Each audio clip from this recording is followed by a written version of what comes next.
Salut les pingouins, dans cet épisode je vais vous montrer l'évolution du bardage depuis 3 ans et demi et puis les problèmes que j'ai aujourd'hui. On va aussi faire ensemble la récolte du miel de l'année 2021. On fera aussi l'installation de l'arrosage automatique dans le potager avec un système vraiment super intéressant qui devrait complètement changer la vie. Et puis enfin je vais devoir trouver une solution pour protéger mon potager parce qu'il est attaqué par les animaux de la forêt et souvent ils mangent toutes les récoltes, donc c'est un peu un problème. Ça fait un petit moment que je suis un peu frustré parce qu'il y a plein de petits trucs que je fais qui valent pas forcément le coup de faire une vidéo entière sur un sujet de A à Z bien travaillé comme j'ai l'habitude de le faire, mais en même temps je trouve que c'est intéressant parce que c'est mon chemin vers l'autonomie, c'est mon chemin vers la construction. Des fois il y a des petites réparations, des fois c'est juste des petites bricoles, des fois c'est des recherches, et puis il y a aussi des projets qui s'étendent sur 6 mois, 1 an, et j'ai envie de vous montrer un petit peu l'avancée parce que c'est vachement représentatif en fait de voir que voilà, il faut parfois du temps pour faire des projets, que ça s'étale parfois sur des mois, sur des années pour plein de raisons différentes, et j'ai envie de vous partager ça. Donc voilà, ce sera sous forme de vlog, ce sera tous les mois. J'ai hâte de voir ce que vous en pensez dans les commentaires, et puis si ça vous plaît on continue comme ça. Allez, c'est parti. Bon, il y a un truc que je fais qui est beaucoup plus compliqué que ce que j'avais prévu et qui commence un petit peu à m'agacer parce que ça va vraiment pas du tout comme je veux, j'ai que des galères. C'est au niveau du bardage. Donc le bardage, ça fait 3 ans qu'il est posé, un peu même 3 ans et demi maintenant. La partie sud commence à s'abîmer, donc je vais vous montrer un petit peu en gros plan ce que ça donne. Mes lames là, il y a un petit profil comme ça, là c'est droit, hop, là 45, tac, là 45. À chaque fois sur les parties à 45, donc ils sont plus exposés au soleil, évidemment, ça commence à griser, c'est pas très joli, et du coup il faut que je repasse du produit, mais je peux pas repasser directement le produit sur ce qui est abîmé parce que sinon en fait ça va rester abîmé, ça sera un petit peu moche. Donc ça c'est la face sud, donc elle commence à avoir voilà pas mal de petits endroits où ça grise, donc c'est temps de refaire, mais vous voyez ça a quand même bien gardé la couleur un petit peu d'origine. Il y a l'est, si je dis pas de bêtises, côté où le soleil se couche, qui pareil commence à être grisé, peut-être même un petit peu plus que le sud je trouve, parce que là il y a des endroits où c'est sur le plat aussi que ça commence à griser, et pas que sur les parties à 45. Par contre niveau nord, donc de ce côté là, c'est vraiment parfait, on dirait que ça a été fait quasiment hier. C'est ni grisé sur la partie plate ni sur la partie ici, c'est vraiment nickel. Donc je suis super content, c'est de l'huile qu'on avait pris à la Syrie, donc chez Euro Douglas on a pris quasiment tout le bois de la maison, et il nous avait conseillé cette huile qui est transparente et voilà qui protège vraiment bien des UV, et ça marche ultra bien au nord, donc 3 ans et demi, et ça marche aussi très bien donc du côté où le soleil se lève, et voilà vous voyez c'est pareil là, c'est nickel. Bon alors mon idée c'était de juste enlever ce qui est gris, donc sur la partie un petit peu à 45 là, qui est pas très grosse, et vu que du coup c'est pas très accessible avec une ponceuse, j'avais trouvé cet outil là qui me paraît vraiment ultra adapté. En fait on peut monter des petits disques de ce style là, après il y a plusieurs tailles, voilà on peut monter des plus gros rouleaux, mais moi j'avais trouvé que cette taille c'était parfait parce que c'est à peu près la largeur de ce que je dois poncer, donc voilà ça se clip dessus, et ensuite je peux passer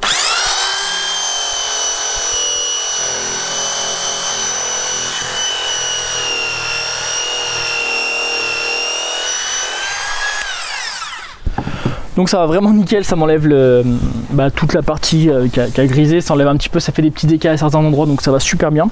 Sauf que le problème, je sais pas si vous allez bien le voir à la caméra, mais le problème c'est que bon déjà ça fait une petite différence de teinte, mais l'huile que je passe elle est un tout petit peu teintée blanche, donc je me suis dit que ça allait aller, et en fait ça va pas du tout.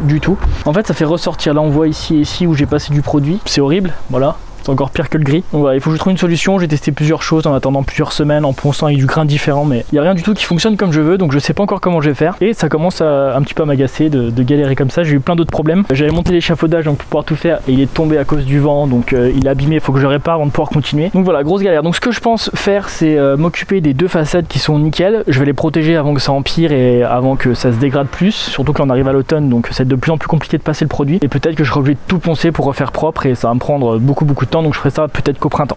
Un autre truc que j'ai vachement avancé et qui me plaît bien, c'est un système de chemin de roulement. Comme je sais que je vais devoir en fait passer peut-être tous les 2 ans de l'huile, en tout cas au sud parce que ça abîme plus vite. J'avais envie de me faire un système très simple pour pouvoir rapidement me mettre un système pour pouvoir mettre l'échafaudage et pouvoir le déplacer, et voilà que ça ne prenne pas une semaine à chaque fois préparé, que ce soit bancal. Je voulais un truc un peu sûr, donc l'idée que j'ai eue c'est d'enterrer comme ça des bordures à peu près 20 cm, donc je creuse, je les mets bien droites, bien de niveau, le bon écartement par rapport à la maison, et ensuite je mets des parpaings dessus, donc 2 parpaings comme ça, voilà ici, donc ici c'est pareil, dessous il y a une bordure, voilà ici, un petit ça pour que ça soit bien de niveau, bien correctement. Et après je peux mettre mes grands morceaux de bois qui sont maintenus au bon écartement par un autre morceau de bois perpendiculaire vissé par en dessous. Donc comme ça bouge pas, il n'y a pas de danger. Et je peux installer mon échafaudage et puis le déplacer facilement tout le long du chemin. Et une fois que j'aurai traité tout mon bardage, si un jour j'arrive à le traiter, à trouver une solution, j'aurai juste à enlever les parpaings, enlever le bois, enlever l'échafaudage, enlever les parpaings. Donc je vais me retrouver juste avec une bordure enterrée dans le sol et je vais pouvoir recouvrir de terre, un petit peu de sable, un petit peu de terre. Ça se verra pas du tout, peut-être que je mettrai des pots de fleurs, je sais pas, mais en tout cas je pourrais recouvrir, mais je vais laisser ça bien niveau correctement.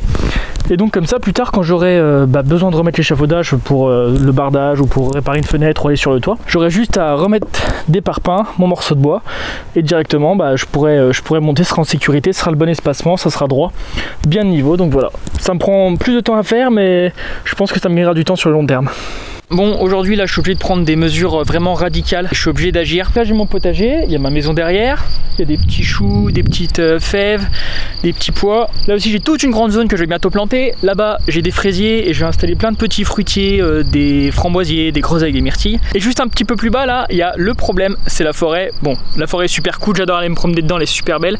Mais dedans il y a des animaux sauvages et les animaux sauvages ils remontent jusque dans mon jardin. Et ils bouffent ce qu'il y a dans le jardin, vraiment, littéralement. Par exemple les fèves, ils me les rasent complètement au ras, c'est notamment des chevreuils et je les vois, ils remontent vraiment jusqu'à 1 mètre, 2 mètres de la maison. Donc voilà, je suis obligé là de prendre des mesures radicales. Donc ce que je vais faire, c'est installer une clôture électrique, mettre plusieurs rangs de fils pour empêcher les animaux de la forêt de remonter trop loin. Et comme ça je leur laisse tout le bas, ils font ce qu'ils veulent sur mon terrain, mais en haut, mon jardin, ils y touchent pas. Bon alors la saison dernière, j'avais déjà mis en place un système de clôture électrique. Sur le principe, ça marche bien pour empêcher les animaux de trop remonter. Mais par contre c'était avec des piquets un peu vite fait et ça tenait pas longtemps, dès qu'il y a un peu de vent et tout ça tombait, etc. Donc pas l'idéal, je vais refaire la même chose en mieux. Et l'autre raison pourquoi je fais ça aussi, c'est que je vais bientôt installer des poules, mettre un poulailler et tout ça. Donc l'idée de la clôture, c'est aussi d'éloigner un peu les renards de mes poules. Première étape, je vais dégager un petit peu l'herbe et tondre tout le long là où il y aura ma clôture. Bon, cette fois je vais utiliser ce genre de gros piquet qui est protégé et tout, donc je vais pouvoir les enfoncer puis ça va pas pourrir tout de suite dans la terre. Pour les enfoncer, je vais déjà faire un avant-trou avec une baramine. Bon, c'est cool parce qu'il y a plu depuis 3 semaines là, donc le sol est plutôt assez meuble. Et par contre, une fois que j'aurai mis dans le trou pour les enfoncer à la bonne profondeur, j'ai pas de... comment ça s'appelle? J'ai pas de masse, de grosse masse. J'ai juste ça, donc je vais grave galérer et ça va me prendre 15 ans. Là on est mi-mai, donc j'espère que pour début septembre j'aurai fini. Voilà, merci de m'encourager. Je fais pas en fait finalement une ligne toute droite, il y a un moment où ça va bifurquer. Donc je vais déjà mettre des poteaux à tous les endroits où il y a des angles, au début, à chaque angle et à la fin. Et comme ça après je pourrai mettre mes poteaux entre bien alignés parce que j'aime quand c'est aligné quand même. Allez, prochain poteau.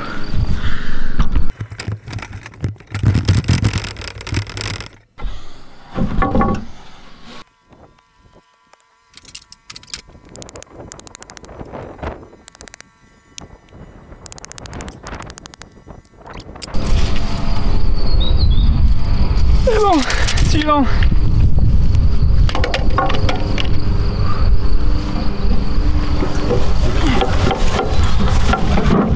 Maintenant que j'ai les piquets d'angle, je vais pouvoir tendre une ficelle pour aligner les autres. Et plutôt que d'utiliser une ficelle, je vais directement utiliser le ruban. Et donc je vais fixer un premier rang de ruban sur mes poteaux avec des petits crochets spéciaux. Et comme ça, je pourrai facilement aligner les autres poteaux qui restent.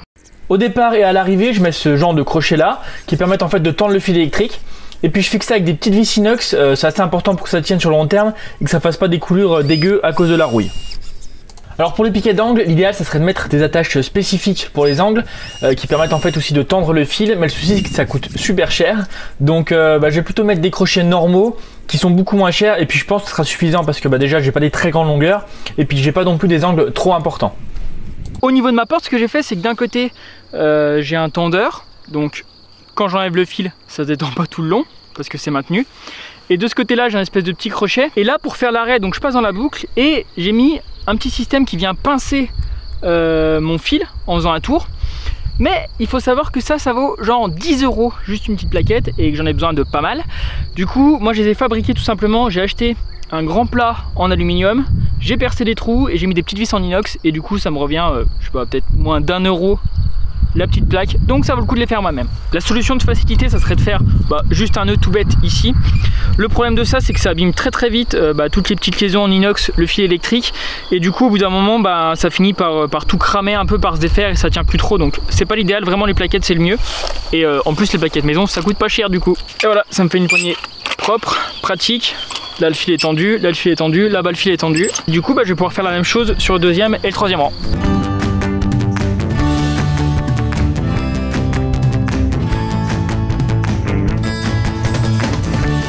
Bon, je suis super excité parce que c'est le moment où je vais récolter le miel des abeilles, donc c'est toujours un truc moi que j'adore faire. En fait sur les ruches, il y a une partie qui est le corps de la ruche, donc ça on n'y touche jamais, c'est là où les abeilles elles vivent, elles font du stock, mais il y a aussi tous les petits, les larves, etc. Donc ça jamais on y touche, jamais on récupère le miel là-dedans. Par contre au printemps on va mettre par-dessus ces corps de ruche des hausses, donc c'est des boîtes dans lesquelles il y a des cadres, et c'est dans cette partie là qu'on va nous récolter le miel. Donc on installe les hausses au fur et à mesure, on en met déjà une sur les colonies qui sont assez robustes. Moi la troisième colonie elle arrivait déjà pas à remplir le corps avec assez de miel, donc j'ai laissé tranquille. Et donc sur les autres j'ai déjà installé une première hausse, et quand la hausse était pleine sur une des ruches, j'ai réinstallé une deuxième hausse, et voilà, on peut les empiler comme ça tant que les abeilles elles arrivent à remplir les différentes hausses. Donc du coup il y a plein d'abeilles dans ces hausses, et le but c'est de les enlever pour pouvoir récupérer le miel. Donc pour les enlever on installe ce qu'on appelle un chasse-abeille. En fait c'est un morceau de plastique et de bois qu'on intercale entre les hausses et le corps, et qui va permettre de laisser passer les abeilles que dans un sens. Donc en fait elles vont que pouvoir descendre, elles pourront pas remonter, ce sera trop compliqué pour elles. Donc c'est pour ça qu'on laisse 24-36 heures, parce que ça va permettre à toutes les abeilles de descendre, et du coup il n'y en aura aucune qui va remonter et ça sera quasiment vide. Donc 24 heures après je vais récupérer les hausses, j'ouvre et j'enlève cadre par cadre pour voir quand même s'il reste pas une abeille ou deux. Si c'est le cas je les pousse pour qu'elles aillent vers le corps de la ruche, et ensuite je ramène les hausses dans ma maison. Donc dans les hausses il y a 8 à 10 cadres, donc c'est de la cire que les abeilles ont construit, et donc qui forment des petites alvéoles comme des petits réservoirs on va dire, et dans lequel elles stockent le miel. Et en fait une fois qu'elles ont rempli ces alvéoles de miel, elles referment, elles bouchent avec un peu de cire. Donc moi le but pour pouvoir extraire le miel qu'il y a à l'intérieur de ces alvéoles, c'est d'ouvrir, on dit désoperculer ces alvéoles. Donc pour ça je prends un couteau exprès et je vais couper tout le dessus des alvéoles pour enlever l'opercule et pour que je puisse du coup extraire le miel. Donc je fais bien ça au-dessus d'un bac en plastique parce que ça coule de partout quand même le miel, et en fait tout ça je vais pouvoir le récupérer. Donc voilà, je veux pas que ça soit par terre ou que ce soit difficile à ramasser, donc je mets dans un bac qui est bien nettoyé, qui est alimentaire. Donc j'ouvre les opercules des deux côtés de chaque cadre, et ensuite je les mets dans ce qu'on appelle un extracteur. Donc c'est une grosse machine qui va tourner vite, et en fait en tournant vite le miel il va être projeté contre la paroi de l'extracteur grâce à la force centrifuge. Donc je mets tous mes cadres dedans, je tourne assez vite, ensuite je retourne mes cadres pour extraire l'autre côté, je retourne, et ensuite j'attends que tout le miel coule le long des parois et descende au fond de l'extracteur. Une fois que tout est descendu, je peux ouvrir le petit robinet de l'extracteur et mettre ça dans un seau, mais j'intercale entre les deux un petit tamis, parce qu'en fait il y a plein de petites impuretés, donc des petits morceaux de sueur, des opercules, il peut y avoir des petites battes d'abeilles, des petites choses comme ça, des petites saletés. Je veux les filtrer pour pas que ça se retrouve dans mes pots de miel,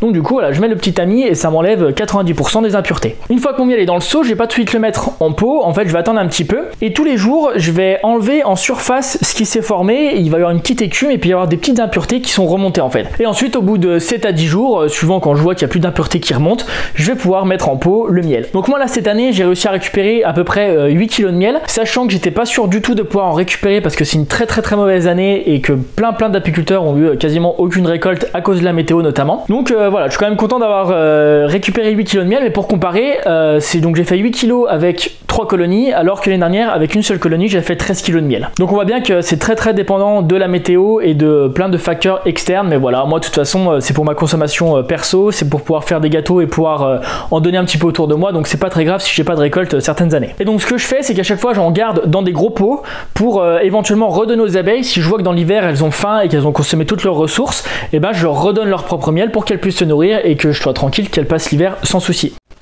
Bon regardez, je suis trop fier de ma collection de bocaux. Donc en fait cette année j'ai commencé de faire des bocaux. Mon idée c'est de tester juste un petit peu pour voir déjà la méthode, parce que je savais pas du tout faire de la stérilisation, des conservations de bocaux par stérilisation. Donc le principe c'est de mettre de la nourriture dans des bocaux et ensuite on fait bouillir ces bocaux pendant 1 à 2 heures, ça dépend des recettes, ça dépend des légumes que vous conservez, et après ça se conserve pendant au minimum 1 an et 2-3 ans. Après ça va dépendre des légumes, ça va dépendre de la recette qu'on met dans les bocaux. Donc voilà, je suis assez content parce que l'idée c'était d'en faire, allez, je m'étais dit je peux en faire une dizaine, tester quelques légumes, et finalement j'ai fait quasiment 150 types de bocaux, donc j'ai testé pas mal de trucs, hein. Il y a pas mal de veloutés de soupe en fait que j'ai faites à partir de déchets, par exemple des cosses de fèves ou des cosses de petits pois. Il y a du chou-fleur, voilà, des veloutés, et donc alors tout le haut là ça provient de mon potager, de ma récolte. Là aussi il y a des trucs qui se conservent, c'est de mon potager.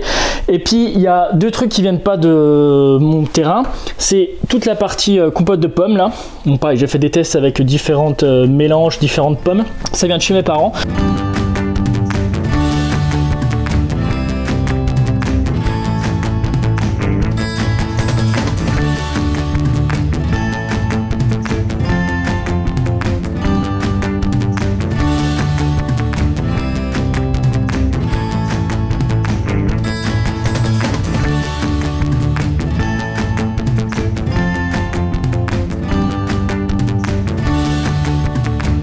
Et là, il y a des bocaux de sauce tomate. Cette année, j'ai pas du tout eu de tomates à cause du mildiou comme beaucoup de jardiniers. Mais par contre, il y avait donc des maraîchères pas très loin de chez moi qui vendaient des tomates qui étaient un petit peu abîmées. Donc vraiment pour faire des conserves, des sauces tomates, des choses comme ça. Donc j'ai acheté 1 € le kilo. Donc vraiment pas cher du tout, surtout que c'est des tomates sans traitement. Et voilà, j'ai pu commencer de tester à faire de la conservation de sauce tomate, que je pense c'est un truc vraiment important, moi j'en consomme beaucoup. Et voilà, je suis super content de ce que ça donne. Et donc je me suis aperçu petit à petit que je faisais de plus en plus de bocaux par rapport à ce que j'avais prévu. Et donc je me suis dit, ça serait pas mal d'avoir un endroit pour stocker, parce qu'au début je posais ça à côté de la cuisine, mais au bout d'un moment ça prend beaucoup de place. J'ai pas non plus assez de place dans les placards. Et un truc que je trouve important, c'est de voir assez facilement et assez rapidement qu'est-ce qu'on a sous la main. Déjà quand on veut cuisiner c'est plus pratique. Et puis sinon on a vite fait d'oublier un bocal derrière au fond, et voilà, on sait pas qu'on l'a, il traîne, et du coup soit il est périmé, soit quand on a besoin on sait pas qu'il est là, du coup on va en acheter un ou on fait autre chose, donc c'est un peu dommage. Donc là c'est tout trié, par exemple là j'ai que les haricots, là je vais avoir que les cornichons, là j'ai tous mes veloutés. En un coup d'œil je sais ce que j'ai sous la main, ce qui me reste ou ce qui me reste pas, et je trouve ça super pratique. Donc ce que j'ai fait c'est que j'ai acheté des étagères toutes faites. J'ai un peu hésité à les faire, mais voilà, le temps d'acheter le bois, de réfléchir à un truc, et j'aime pas faire les choses à moitié. Donc c'était soit je la fais moi-même et j'y passe une semaine avec du beau bois, des beaux assemblages et tout ça. Soit là je me suis dit j'en ai trouvé des en promo pas cher, donc j'ai acheté ça, je les ai construits en 20 minutes je crois, et j'ai pu ranger tous mes bocaux, et on voit que c'est déjà bien rempli, donc c'est chouette. Un truc qui m'intéresse aussi de voir, c'est la taille des bocaux des conserves, parce que je me rends pas compte. Moi, la plupart du temps je mange tout seul, des fois 2 ou 3, mais je suis quand même souvent tout seul, et du coup c'est assez difficile pour moi d'estimer quelle taille de bocaux j'ai besoin pour me faire un repas ou deux max. Et j'ai aussi fait des tests de lactofermentation, donc voilà, je pense que je vous ferai une vidéo sur le sujet de la conservation, parce que pour moi c'est ultra important, ultra intéressant aussi, les différentes techniques qui existent, qui consomment plus ou moins d'énergie, qui permettent de conserver plus ou moins longtemps, avec plus ou moins de nutriments ou pas. Donc voilà, si ça vous intéresse, dites-le aussi en commentaire. J'ai commencé d'y réfléchir, mais voilà, si vous me motivez, peut-être que je la ferai un peu plus tôt. Bon, aujourd'hui, nouveau projet, je vais me construire une petite pergola. J'hésitais à me prendre un parasol, mais je trouve que c'est pas très durable, et j'hésitais aussi à me construire une pergola parce que je trouvais ça trop chouette à faire. Mais j'ai choisi l'option de facilité, et donc j'ai acheté un kit tout fait parce que c'était pas trop cher en fait, ça m'est revenu autour de 80 €. Et du coup, même juste d'acheter le bois des mêmes sections, ça m'aurait coûté plus cher. Donc voilà, je me suis dit, ça me fera une base, elle me servira pour d'autres trucs après, parce que j'ai un projet de super belle pergola en octogone et tout ça, mais bon, c'est encore un projet qui va me prendre des mois et des mois.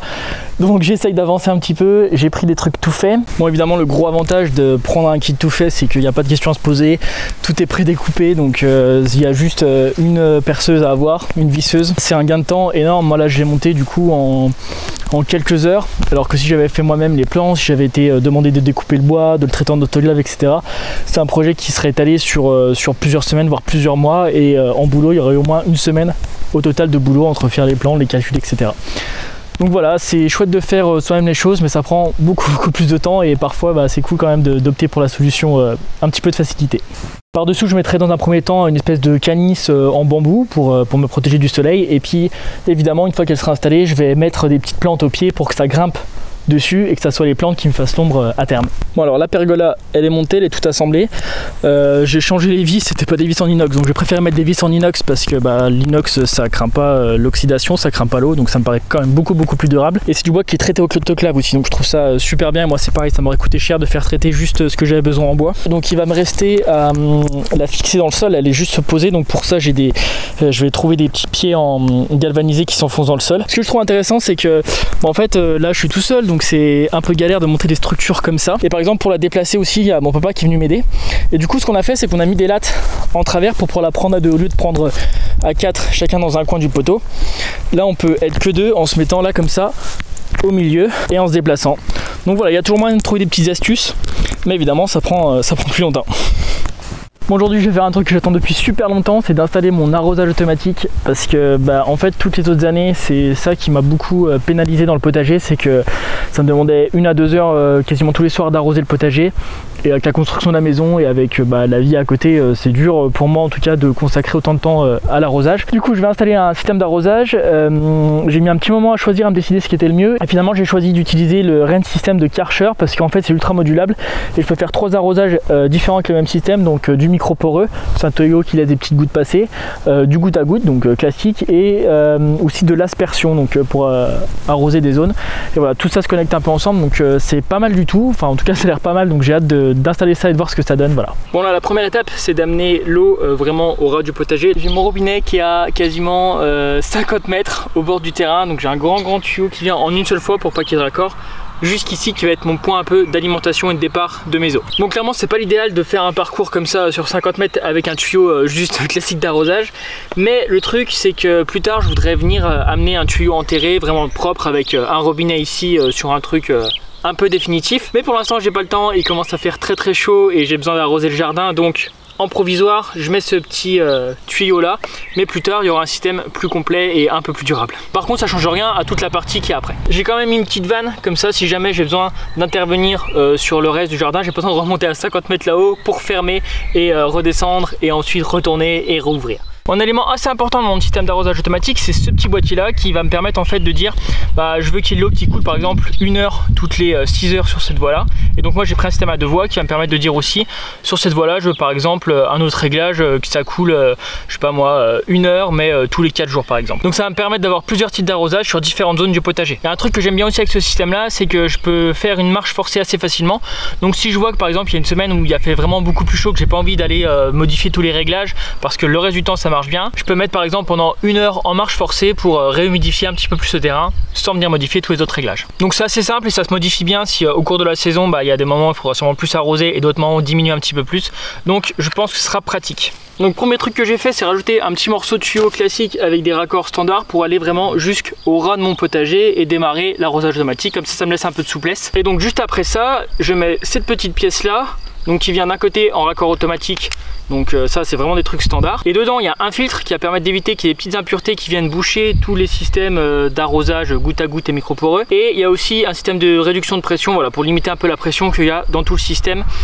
Donc même si ça joue un petit peu au niveau du réseau, normalement ce sera toujours à peu près égal au niveau du potager. Et à la sortie de ça, on a là le type de raccordement là qui est spécifique au système d'arrosage. Donc on va venir mettre ce genre de tuyau dessus, donc c'est du tuyau plastique souple, on passe la bague, on vient enfiler autour et après on vient serrer. Donc ça fait raccordement, c'est solide et c'est étanche. À partir de cette pièce là, tout le système d'arrosage, moi ce que j'ai choisi c'est le système Karcher. Il y a pas mal d'avantages que je vais vous montrer au fur et à mesure, mais voilà, c'est tous des trucs qui sont compatibles entre eux. Donc ce tuyau là, moi je vais pouvoir le couper aux bonnes longueurs que je veux.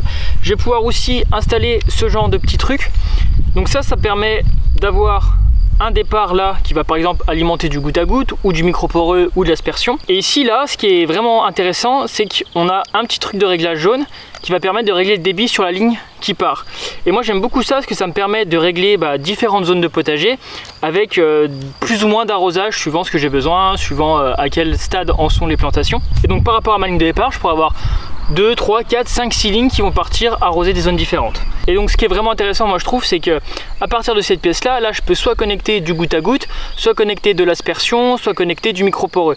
Et donc j'ai pas besoin de changer cette pièce là, donc ça veut dire que certaines zones du potager où j'ai ce départ là, je peux changer en fonction de la saison, en fonction des années ou autre. Et puis après on a différentes pièces, ça par exemple c'est une pièce qui vient tout au bout du tuyau pour fermer le tuyau en fait et pour pas que l'eau parte à la fin du système. Donc moi j'aimais bien ce système parce que c'est vraiment assez souple je trouve, et surtout ça fait les 3 types d'arrosage en un d'une certaine façon. Et donc là maintenant il faut que je mette des systèmes de goutte à goutte pour cette zone là, donc pour les salades, pour les choux et pour les maïs. Je trouve que le plus pratique c'est d'avoir des gouttes à goutte vraiment au pied de la plante. Donc là pour l'instant le tuyau est complètement étanche, si je mets de l'eau dedans il n'y a rien qui sort, et donc il faut que je mette ces petites pièces là autour du tuyau exactement où je veux. Et en fait il y a une espèce de de petite aiguille qui va venir percer le tuyau quand je vais venir accrocher la pièce autour. Et ensuite, vu qu'il y a un petit trou, l'eau elle pourra passer dedans et goûter. Et un truc que je trouve vraiment important dans mon système d'arrosage, c'est de pouvoir régler individuellement chaque goutte à goutte pour régler le débit.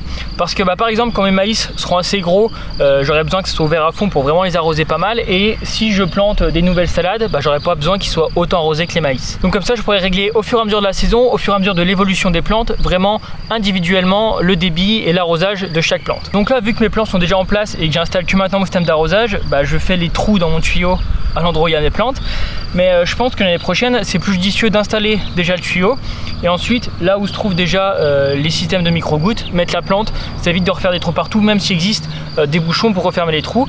Et les bouchons, je vais peut-être m'en servir aussi à certains moments. Par exemple, si je cueille ce chou là, j'ai besoin que ça soit arrosé là, donc soit je ferme à fond, soit je mets un bouchon. Pour ma deuxième zone qui est là, donc j'ai rajouté un tuyau au bout de mon thé et puis j'ai mis un nouveau thé, donc là je peux partir arroser ma zone et là je pourrais aller partir vers une autre zone. Et donc cette zone là, c'est des petits haricots, je sais pas si vous voyez, et là je peux pas mettre du goutte à goutte parce que je sais pas, j'ai peut-être 50 pieds de haricots tout le long, donc ça ferait beaucoup de goutte à goutte. Donc je vais plutôt utiliser un tuyau micro-poreux comme ça. Donc en gros il y a dedans un tuyau en plastique qui a plein de petits trous déjà, et par dessus il y a un espèce de truc en tissu pareil qui a des tout petits trous, et donc quand il va y avoir de l'eau, ça va juste suinter tout le long du tuyau et donc ça va humidifier partout où il y aura le tuyau. Donc c'est exactement ce que je veux pour mettre au pied de mes haricots. Et donc là c'est ce que je vous disais qui est vachement bien, c'est que le raccordement c'est exactement le même ici que si je partais sur les tuyaux goutte à goutte. Et au bout de ma ligne là-bas, donc je vais couper au cutter et puis mettre pareil un petit bouchon comme ça.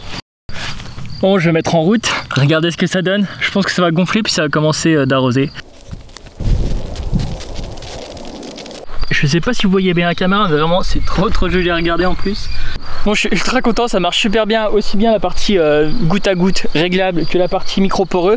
Et donc là c'est pareil, sur le micro-poreux j'ai le petit truc de réglage, donc ligne par ligne je vais pouvoir régler le débit et en fonction de la taille des plants et tout ça, je vais pouvoir vraiment ajuster parfaitement. Là j'ai encore une ligne de haricots, donc je vais mettre encore du micro-poreux. Après là j'ai plein de petites tomates, donc là ça va être du goutte à goutte. Et ensuite en fait j'ai encore quelques zones où là ça sera de la micro-aspersion, donc je vais déjà m'occuper de toute cette partie là et puis après je ferai le reste. Et voilà ce que ça donne donc une fois que c'est installé. Donc j'ai une belle zone là de plusieurs dizaines de mètres carrés qui va pouvoir être en arrosage automatique et ça devrait vraiment me faciliter la vie. Donc après au fur et à mesure, là j'ai juste mis la plupart du temps les tuyaux, il n'y a pas forcément tous les petits asperceurs, mais je vais les mettre au fur et à mesure que j'installe mes différents plants dans le potager. Bon voilà, c'est la fin du premier vlog. Alors n'hésitez pas à me dire en commentaire si ça vous a plu, si ça vous intéresse pas du tout, s'il y a des petites choses que vous voudriez voir que je pourrais intégrer justement dans les vlogs, peut-être que j'y ai pas pensé, ou voilà, des petites modifications, des suggestions. Je suis toujours content de lire ce que vous en pensez puis vos idées. Donc voilà, allez merci, puis je vous dis au mois prochain pour un nouveau vlog et puis à la semaine prochaine pour une nouvelle vidéo. Salut les pingouins!